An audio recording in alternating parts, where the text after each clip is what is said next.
Hello, fellas. So I read Fearless.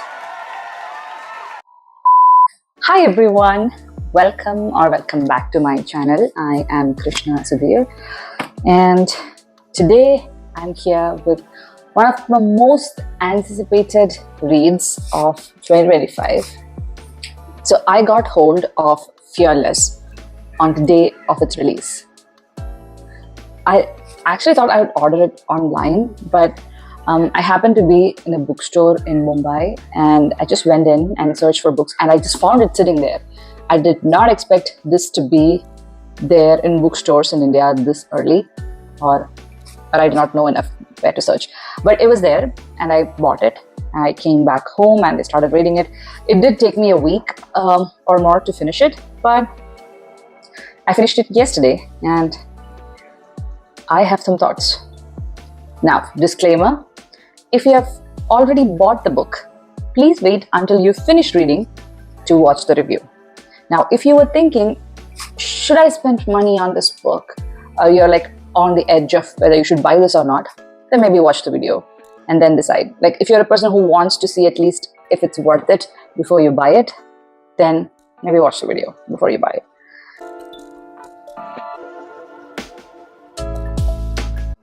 So for this video, I thought I'll do both a spoiler-free and a spoiler section about Fearless because I cannot stop ranting about this book and how much it disappointed me. Yes, guys. So to give you a little bit of introduction on what this book is and about the whole series, actually. So the book is actually a trilogy. That means there are mainly 3 books, which is Powerless, Reckless, and Powerful. Powerful is actually a novella, and the third and final book is Fearless. So the book is about a kingdom called Leah, in which there was a huge plague that affected the kingdom many years ago, and those who survived the plague became superheroes, kind of like they have superpowers, and they're called as elites, and those who survived without them called ordinaries. Like some of them survived, most of them were dead. So the king of Leah, who is Edric Azar, decided to purge all of those who are ordinaries, decided his kingdom should only be elites. So his eldest son, Kit Azar, supposed to be the heir to the throne, and the youngest, Kai Azar, the lead, is the enforcer. So he is the one supposed to go ahead and conduct this purging, like kill or, just banish these people who are ordinaries. The female lead is Payden Gray, who is actually an ordinary but posing as a sidekick, which is like a lower level elite called mundanes, and she is living in the slums of Leah with her best friend Adena. Yeah, so that's the premise of the first book, and it goes on. Powerless, there are trials in which Payden participates, like purging trials. That's not a spoiler, you know that. And then there is Reckless, ending in a cliffhanger, and then Fearless is just taking it up right from there. There are no time period gaps. It's just, series of events one after the other. Good things about the book. I'm struggling to name them. Kai and Payden's cute romantic moments. Maybe if you are like a hardcore fan of the couple, it would make sense for you. But I felt it kind of got borderline cringy and repetitive. I mean, they were doing this banter from the first book. We know by second book that they have feelings for each other. They almost confess them. And even after confessing them, they keep on doing this banter. Doesn't make sense. You know what I mean? And all the plot twists in the last 200 pages. There were so many plot twists, but they're all quite predictable. Not only predictable, she also made the first 2 books and the plot in those books worthless in order to afford a plot twist here, if you know what I mean. She just wanted to reverse all those, story arcs and character arcs that were there in the first 2 books, made it like not important anymore. That was just silly. This is the real thing. I don't believe Lauren actually had the plot of Fearless when she thought of the first book. I mean, I don't know how authors work out fantasies. Sometimes they have the whole plot in front of them and they just break it. But otherwise, they start off with a book. They see what worked and what did not work, and then try to create more books out of it, even though the story did not organically progress. That's what I feel for Fearless. Like, she had to weave her way into creating this story so that it gives like an outlandish plot twist. But if I go back now, knowing what happens in here and read Powerless, I don't think I'd like it as much, because I know that's why I don't buy it. I don't buy it that she had this story in her mind when she started it. Yeah. And I felt so underwhelmed by the main female lead, Payden. In the first two books, she was such a strong character. In this one, she's just like a sitting duck in her own story. She doesn't drive her plot. She's just like sitting back and enjoying what's happening around her. And yeah, it was I don't know if we had more, higher expectations for the book, but no. The book just destroyed the first two books for me. That's what I feel. I think she did not use most opportunities for this character. Instead, just went and chose the most boring life story for Payden. Yeah. They do get a happy ending. They don't. I don't know, based on your perspective. But at what cost? Yeah. Overall, this was not what I expected. You know why I'm so disappointed? I wanted to love this so much. I am so frustrated that this is not something that worked out for me. And this was one of my most anticipated fantasy release. And I don't know, now that I'm thinking about it, I'm questioning the originality of the idea. Because we know this is so much similar to Hunger Games. The first book, Trials. There is this dress that she wears that nobody else has done. And it's so much Hunger Games-esque. But now that I'm thinking about it, why didn't we readers have more of a problem with this when the first book came out? Why did we overlook the fact that it is so much like Hunger Games? Now, maybe because Lauren was able to give an original writing style compared to Hunger Games. Not compared to it. I mean, like, even though she took the plot, she had a very, niche, unique style writing. But now, I don't find anything that is special. It's keeping me hooked to the series. Even if there is another book coming out of this, I'm not going to pick it up again. That's what I felt. That is what I felt. The only driving point in the whole book was Kai. His dialogues and his actions were the only sane and expectable, character. And I think he's the only one Lauren showed justice to at the end. Yeah, that's what I feel. Ugh. Okay, it's time for spoilers. From this second onwards, it's going to be spoilers. Spoilers.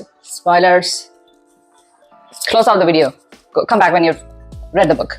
So I have a whole page of spoilers written that I have to talk about. Because what the hell with the incest trope? I mean, this was not a book universe that I expected this to happen, because it's also fluffy, cute, and it's a romantasy, which means it's not even fantasy heavy. I mean, it's a romance book with fantasy sprinkled on it. It's not the other way around. So in that case, you give importance to the relationship dynamics more than what world they're in, right? When we saw in Game of Thrones, Jaime and Cersei Lannister, you're like, right? But here, I don't know. In Game of Thrones, I think that universe was okay for us to imagine it because it's so medieval, even older, there are dragons. But this world did not feel that, I don't know, prehistoric for us to actually accept this. So when Kit marries Payden, yes, there is a wedding ceremony. They don't know, but right after the wedding, they find out that they are half siblings. I mean, they have the same mother. Okay? Half siblings. And they still go ahead and do the second ceremony. And in the ceremony, they will kiss. It was like, oh, I'm like, oh, don't do that. Oh. Like, and everyone who were like in the ceremony and like every, I don't know, whoever is officiating, like Kit and everyone, they're okay with it. Why are they okay with it? They know they're half siblings and they're okay with the marriage. And even Payden is not like, she's not like fighting to stop it. I don't know why people are so laid back with siblings getting married. I mean, in this book, Kai, the poor soul, is the only person who is just like ranting, and in his head he's like, but they're related. We know he has a selfish motive with it, but he's the only person who's just, having a sane thought about the whole thing. And even before finding out that they are siblings, Payton is like, she is such a, I don't know, she would lead on both the boys so badly. And even after finding out, it's like, oh, I have to marry Kit. I know I love you, Kai, but I have to marry Kit because that's the best for the kingdom. So I hope you understand. We can continue being an affair.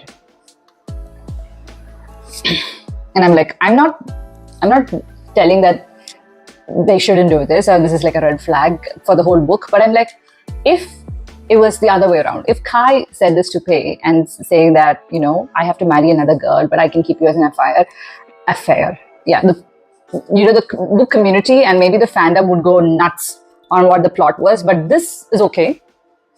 Why is that okay? I mean, even when she finds out that she has a claim to the throne, why don't she think that, oh, I don't have to marry Kit anymore, I myself can be a queen. It means it can be an ordinary queen rather than an elite king. She can still unite Leah and all of that can still happen, but she doesn't think that. She's so dormant and passively accepting whatever people throw at her. I mean, she is the lead in the book. She can change the plot. Why is she just sitting back and just accepting everything?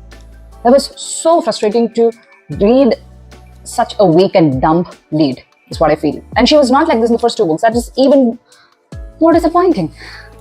What were the other things? Oh, I don't even want to talk about the others. Okay, there are very few poorly written action sequences in this, and the 3 trials are actually a joke. It's so predictable. But, in the second trial, she has to cross the shallows, like a sea, and she has to go deliver a crate of roses to a queen. And there is a huge monster who is like a sea monster, and they have to fight it. And there was so much build-up, and the sea monster fought for 2 minutes. And it dies. And it dies. Payton kills it. There is a ship full of elites. There is Kai the Enforcer, and she would kill it. She who does not even have proper training. She has not been practicing anywhere. She's not been sparring with anyone, and she kills it.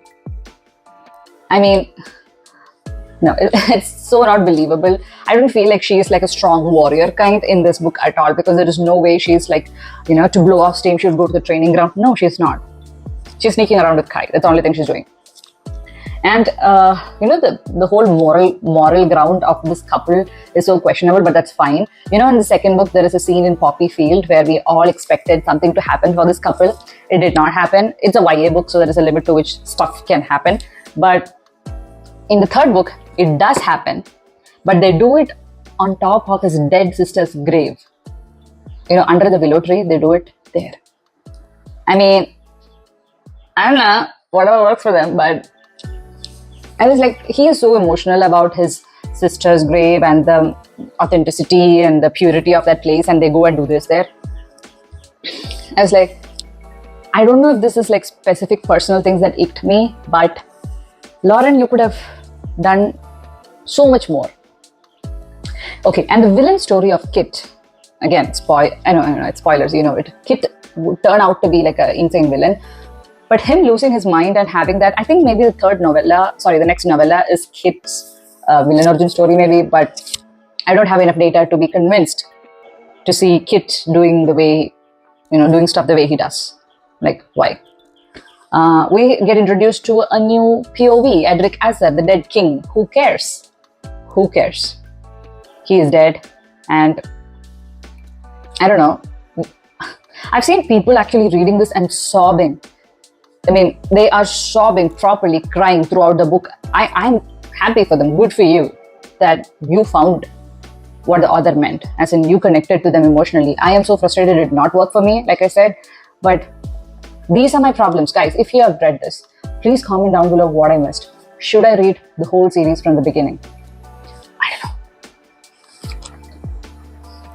know. And like I said before, she just destroyed the plot of 1 and 2 in this book, as in, the resistance in the first book, the whole twist and everything, it was a ploy. Doesn't matter. It was all a plan. When authors does this, it was all a plan all along. All along, I knew what was this, and it was my idea. Doing that, sometimes it works. Sometimes it just falls so flat, and that's what happened here, I felt. Yeah, I feel better now. I feel better to talk.